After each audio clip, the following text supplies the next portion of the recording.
యెహెజ్కేలు 18వ అధ్యాయము. కాబట్టి ఇశ్రాయేలీయులారా, ఎవని ప్రవర్తనను బట్టి వానికి శిక్ష విధింతును. మనస్సు త్రిప్పుకొని మీ అక్రమములు మీకు శిక్షా కారణములు కాకుండునట్లు వాటినన్నిటినీ విడిచిపెట్టుడి.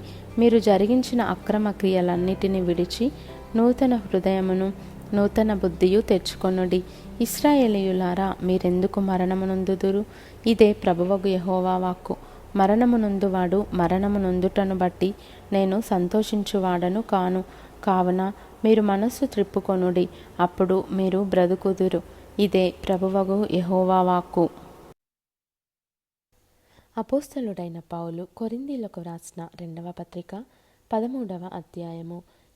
ప్రభువైన యేసుక్రీస్తు కృపయు దేవుని ప్రేమయు పరిశుద్ధాత్మ సహవాసమును మీకందరికిని తోడయుండునుగాక. మత్తయి సువార్త 28వ అధ్యాయము. అయితే యేసు వారి యొద్దకు వచ్చి, పరలోకమందును భూమి మీదను నాకు సర్వాధికారము ఇయ్యబడియున్నది.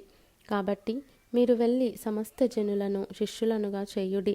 తండ్రి యొక్కయు కుమారుని యొక్కయు పరిశుద్ధాత్మ యొక్కయు నామములోనికి వారికి బాప్తిస్మమిచ్చుచు, నేను మీకు ఏ ఏ సంగతులను ఆజ్ఞాపించితినో వాటినన్నిటినీ గైకొనవలెనని వారికి బోధించుడి. ఇదిగో, నేను యుగ సమాప్తి వరకు సదాకాలము మీతో కూడా ఉన్నానని వారితో చెప్పెను.